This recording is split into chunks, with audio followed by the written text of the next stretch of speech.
So you, especially you, Isaac Adongo, you are on record. If anybody Googles your name and debt, if you just Google Isaac Adongo Ghana debts, it will play back or show us news items of what you have said about our levels of indebtedness or our borrowing from 2018, I believe, till today.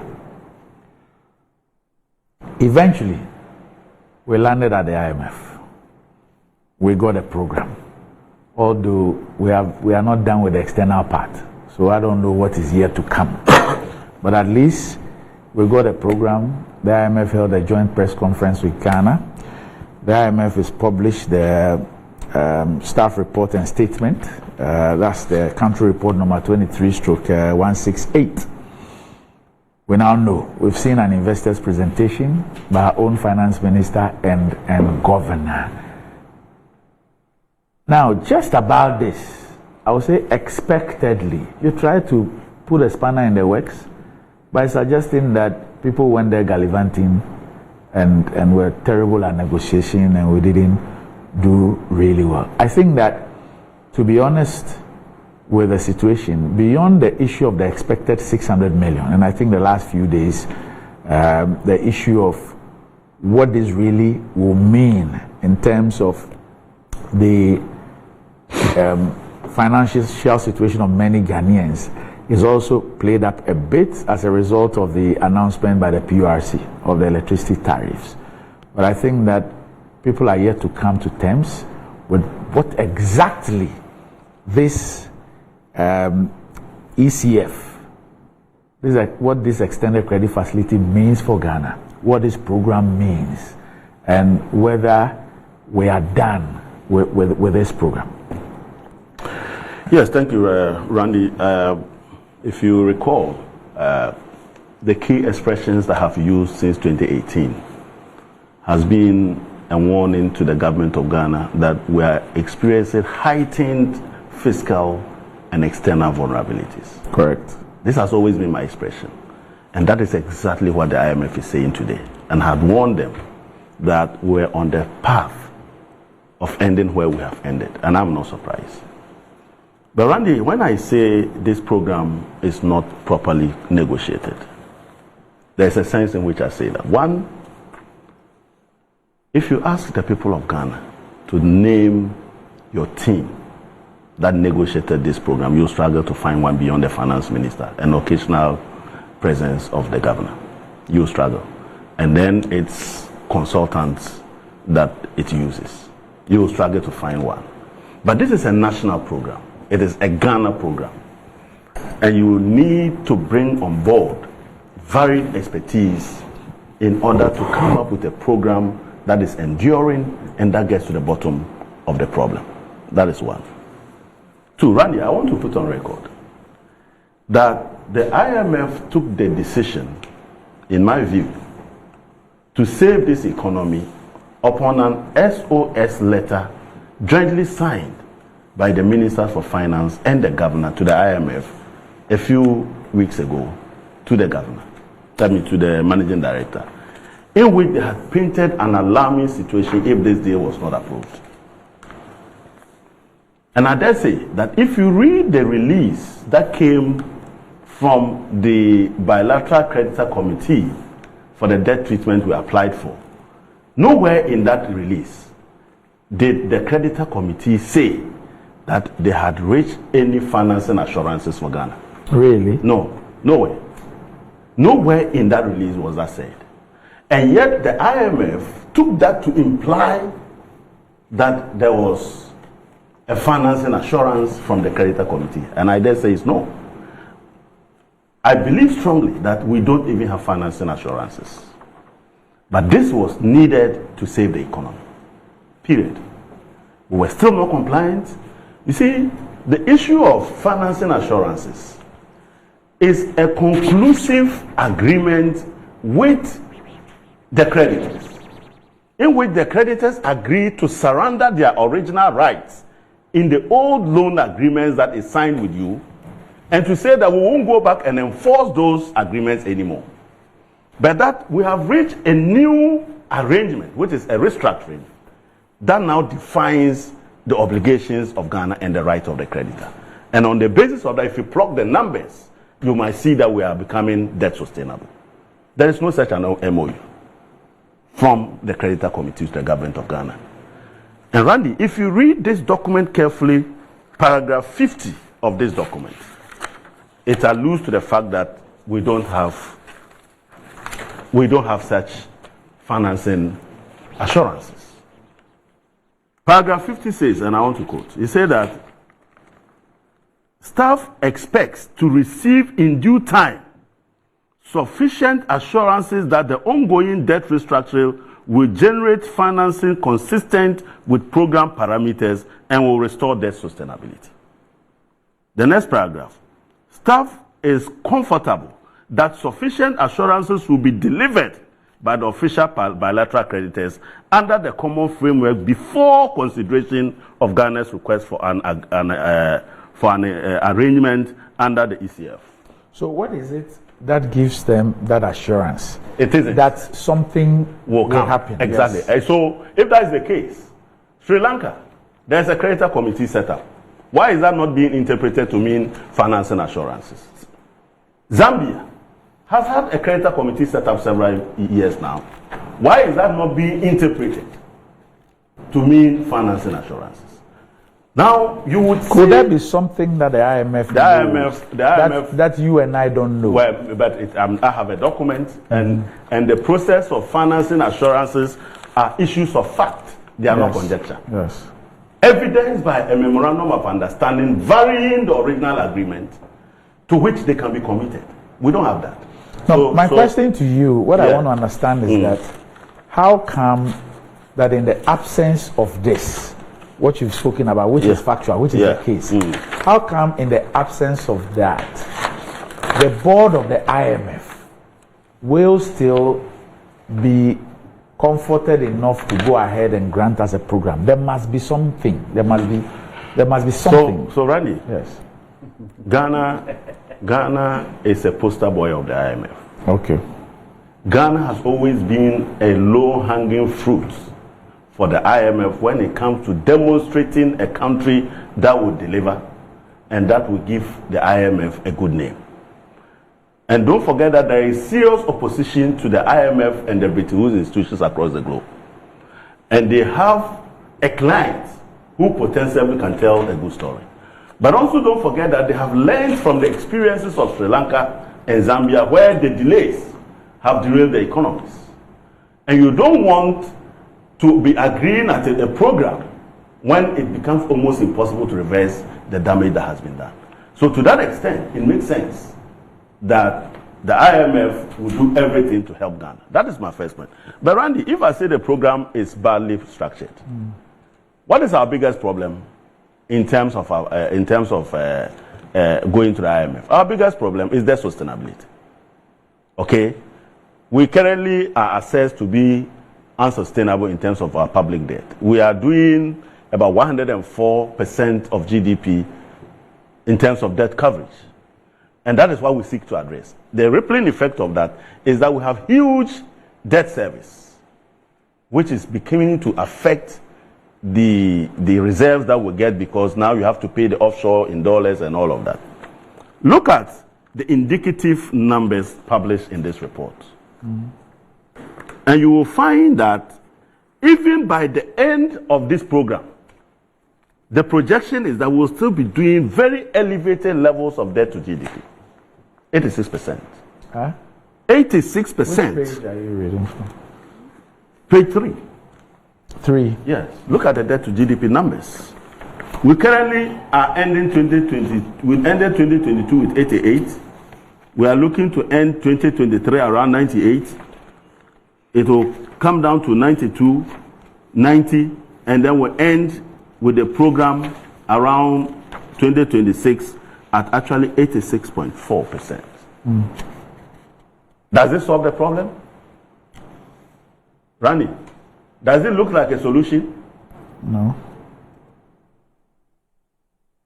Does this look like a solution? And this is what we have signed on to that we are celebrating. In other words, we should be looking at another program by the end of the program. If 70% debt to GDP is worrying, how do you call 86% of GDP by the close? So despite all the sacrifices, the pain, the anguish that we are going to go through, this is what the program will deliver. That is one. Unless, I'm told, probably rightly so, that because they don't have the financing assurances, they are unable to affect these numbers, and these numbers are still remain historical numbers. No, but that should be the case. That is because you can only plug in exactly what you know. So, and until the external comes, they can't plug that in. And now they don't even know that. Yes, but okay. they so what are but they believe that something will come. So what have they signed? These are the indicative numbers. Yes. And these are what we have signed on to deliver. Okay, if you look at the parameters, the performance criteria, they are not different from this. Mm-hmm. So what program are we really holding if you hold this? What has IMF given us? No solution.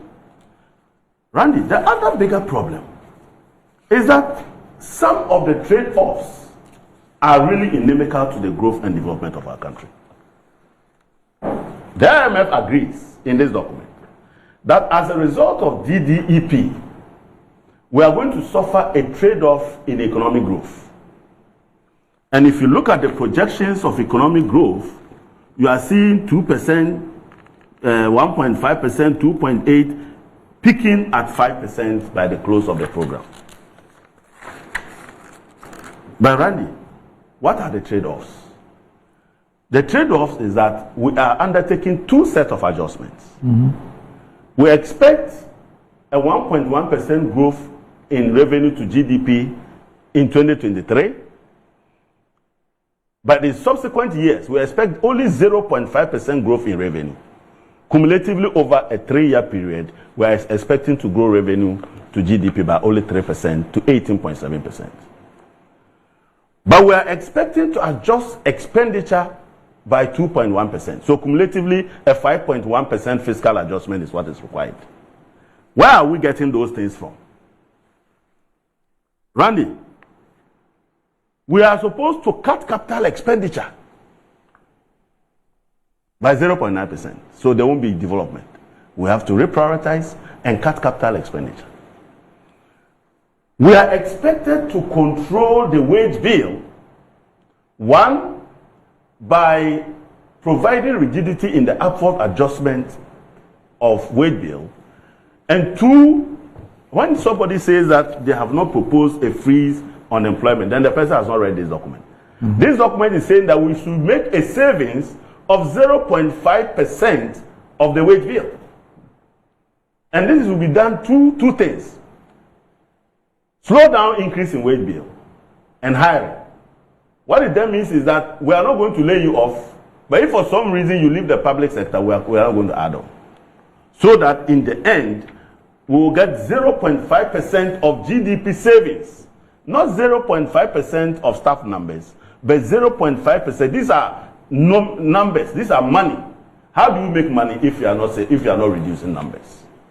So that is what is going to happen. Explain something to me. Yes. Are we expected to save 0.5% of our compensation cost or 0.5% of GDP from our compensation cost? 0.5% of GDP from our compensation cost over the duration of the program. Whoa. So how can you achieve it? Whoa. How can that not be a freeze? Whoa. Do you get it? So that is what the report is saying. I don't know why people are seeing something different, but that is what it is, Randy. Beyond that, it also says that even our statutory funds, we should reduce it by another 0.4% after all the capping that has happened.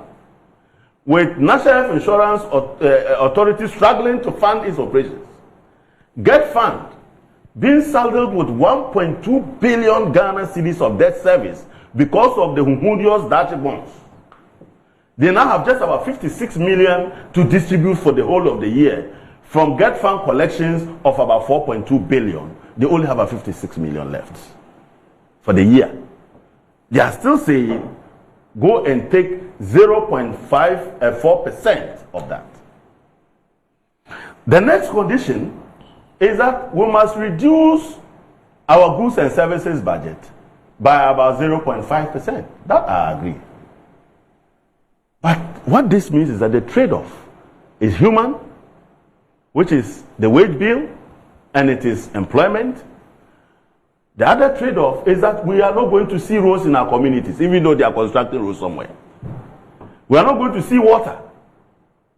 We are not going to see development because we are sacrificing close to 1% of GDP in terms of capital expenditure. But won't there then be an alternative? Because this you will be referring to GOG financing. No, these are GOG financing. Yeah, GOG financing. Yeah. And so, for example, the expectation, if you read what the finance minister said, he spoke about the fact that yes, we will not be rushing to the capital market, but then he also provides a proviso to say that, okay, we also need issues of our credibility and all that, and so it is a place that we'll definitely go to. So it could well be that the strategy is that GOG financing of such projects will drop per these conditionalities. But once the international market is open, it could be an avenue to deal with those, to finance those things. So right, we are dealing with a program with a lifespan. It's a 3-year program. So we are discussing, we are not conjecturing what happens later. Yes. We are discussing what has been concretized as the program for 3 years. I agree with you. And the program does not envisage us going to the capital market in the next 3 years. Really? Eurobond financing is zero. For the next 3 years? For the next 3 years. Commercial loans is sealed at 66 million, including guarantees. 66 million what? Dollars, Ghana cedis. A year? A year. $66 million, sorry, a year. Okay. It's a performance criterion. Bank of Ghana financing zero. Yes. So over the next 3 years, he shouldn't be dreaming because the IMF has put a cap on him. Unless there are grants. Unless there are grants. But there's a cap on him. As a matter of fact, the gap that has been added, you see, in this report, there are very revealing things. Do you know last time we sat here, we were discussing our budget, 2023. We were discussing debt service of 74 billion Ghana cedis. Do you know what they have indicated for the debt service? What? 171 billion. Where is that from? Randy, I'm telling where you. is the figure from? Huh? Where did that figure come from? So they should tell us why they got that figure to give to IMF and came to give us. This is which page?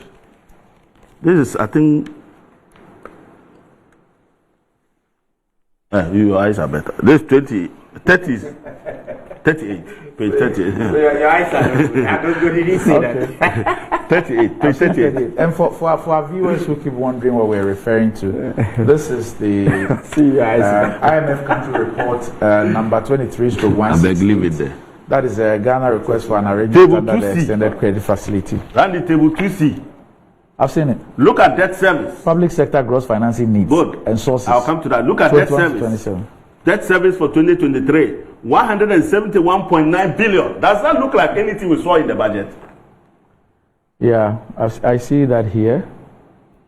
Debt service. So for 2021, it was 89.1. Yeah. For 2022, it was 120.5. For 2023, 171.9 billion. Good. Randy, have you ever seen any of these numbers? 89, 120, and now 171. Could it be? Yeah. Could it be that some of the debts that had hitherto not been reported in the government books by the Ministry of Finance, which the IMF insisted should be made a part of our debts, be responsible for this difference? Even if you were to add that debt, all of it together and put it here, you won't get that figure. How much are they? Okay. Dachi, how much is it? Okay. Esla, how much is it? If you were to treat all of that as payment in 1 year, you won't get this 171.9 billion. So clearly, you know what this means? We're underreporting our public debt. Because Dachi is 1.4 billion. Yes. Esla is 4.8. If you put them together. So the two together is 6.2. If you put them together and you decide but to pay. But this is not even the servicing, it's the total. Even if you decide you are even paying it off, it is. So what would explain this? Cooking. What we have been saying every day, when the headmaster came, we got the truth. But Randy, no.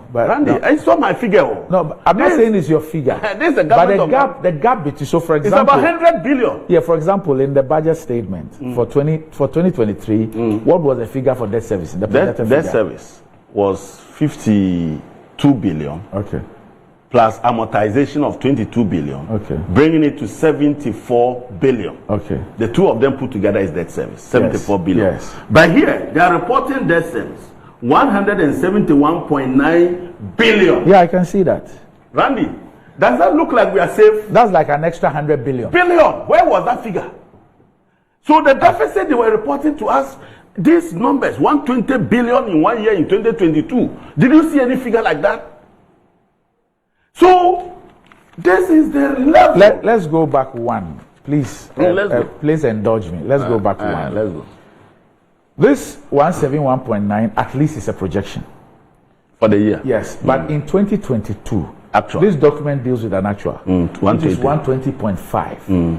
What was? I don't remember the figure, but it doesn't come anywhere near even 50 billion. How? Randy, you don't know them.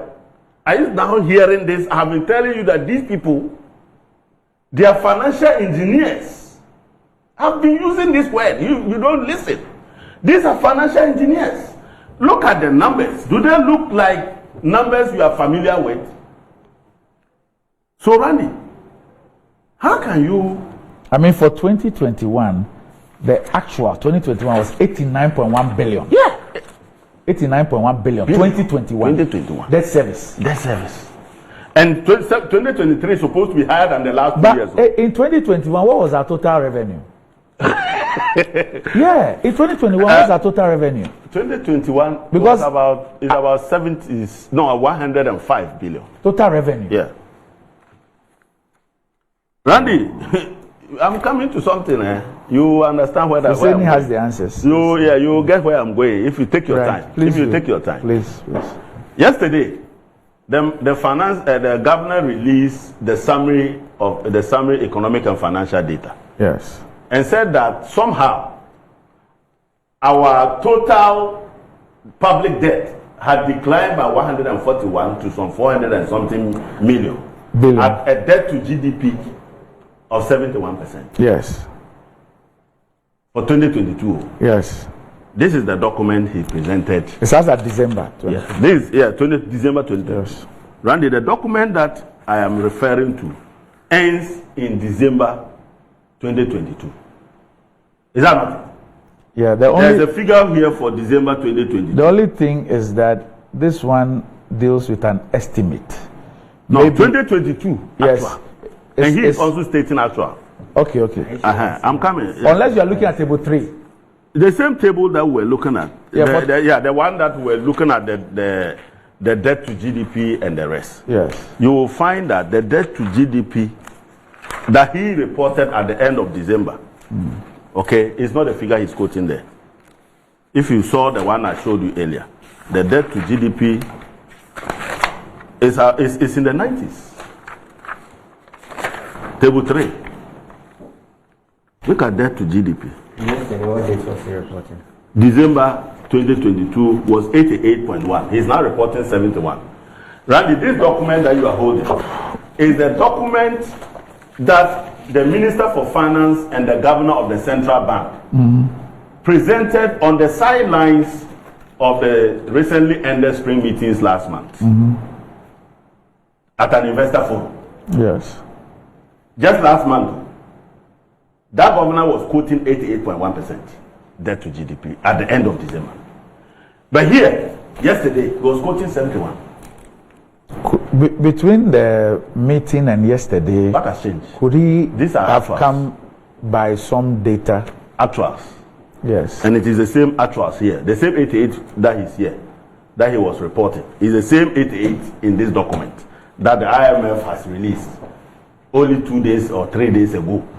But he is still sitting there with this. Do you know that the IMF indicates in this report that by February 2023, our reserves were so low that they could only cover 0.5 months That's 2 weeks. Yes. We haven't done March. We haven't done April. Okay? Yesterday, he was reporting gross reserves of $5.something billion, covering 2.4 months.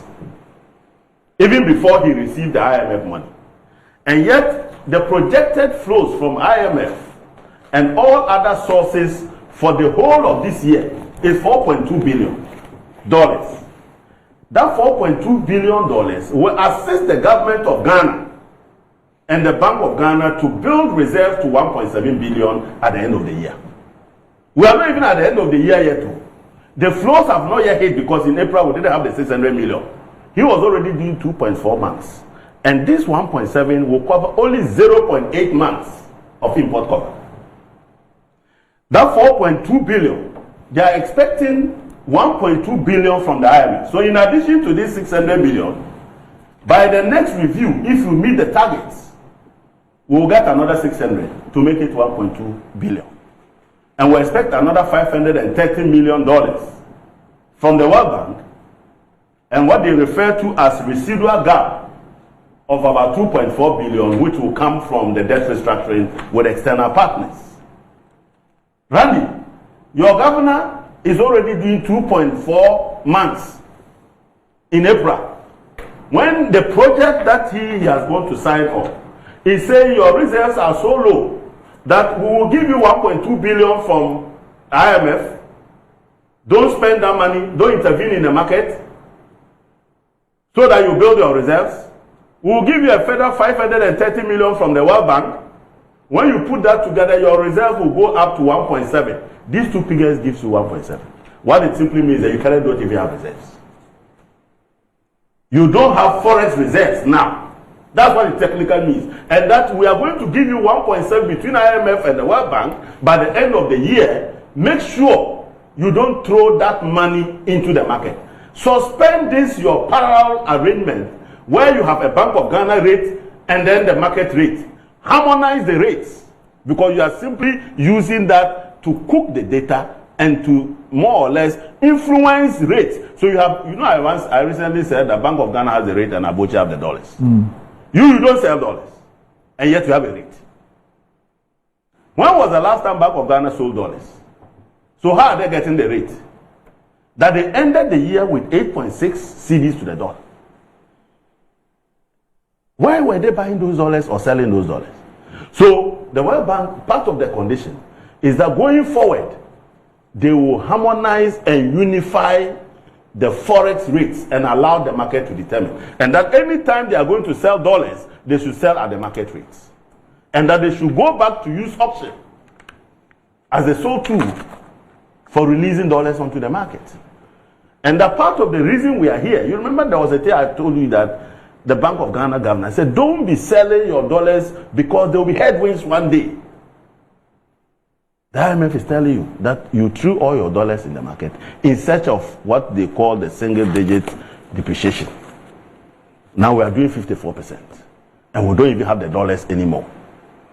The 600 million that has come, if you don't conclude the negotiations with your creditors, and by the way, Randy, the bilateral creditors, and that's what is funny, only constitute 8% of our debt, our public debt. 8% too. How can 8% be the reason why we now qualify on debt sustainability to gain an IMF program? 8%. In this table, they will give you a bar chart. And they say that the bilateral creditors only constitute 8% of our public debt. So if you want to become debt sustainable, is it because of the 8% we are not debt sustainable? So how come forming a committee to look at this 8% suddenly makes us debt sustainable, and for which reason we'll qualify for a program? And when you look at the program, look, now the automatic adjustments to electricity bills is a requirement in this program. Randy, do you know that the whole of last year, we didn't pay a penny to IPPs? Our total accumulation to IPPs at the end of 2022 was 19 billion. And we did not pay a penny. So what were they doing with our electricity money that we pay? Randy, when you go to buy power, don't you pay? Yep. Don't you pay? I do. So when the ECG boss was roaming around, locking people's offices and collecting money, what did they use those monies for? That they are not paying the IPPs. Contractors and other service providers alone is 25 billion. Randy, this program is saying that we are having arrears of 44 billion. And included in this program is zero accumulation from now till the end of the program. How? In other words, every year, whatever cost you incur, pay all. Don't leave any arrears. And as a matter of fact, you will now be measuring your deficit, your primary balance on a commitment basis. In other words, what you have paid for cash and what you have been invoiced that you have not paid, we will treat all as expenditure, because the report says that there were large extra budgetary commitments that were not reported. The IMF own language. Large extra budgetary commitments that were not reported. And so from now, we don't want you to be reporting on cash basis. Report on commitment basis, which is cash plus arrears. And that have a program to pay off this 44 billion in the next 7 years. But from now, don't add one more CD of arrears. Whether it is electricity, it is water, it is contractor, it is service provider, pay everything every year. So you see, the gaps for clever accounting and financial engineering is being closed. We will now see people for the true size and the true length. Randy, Bank of Ghana has already signed a memorandum of understanding as a condition for this program not to lend to the government of Ghana, provide any guarantees anymore. Not just that, but any state institution.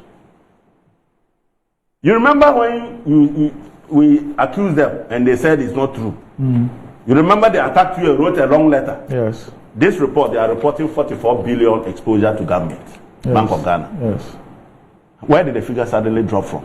In fact, in their own document, the document that the governor and the finance minister presented to the investors, they put under snapshot of domestic debt at end 2022. They've indicated BOG non-marketable debt, including overdraft and other non-marketable, 77.6 billion. Yeah. This is their own document. Yes, this is what they presented. And they were writing English and say overdraft.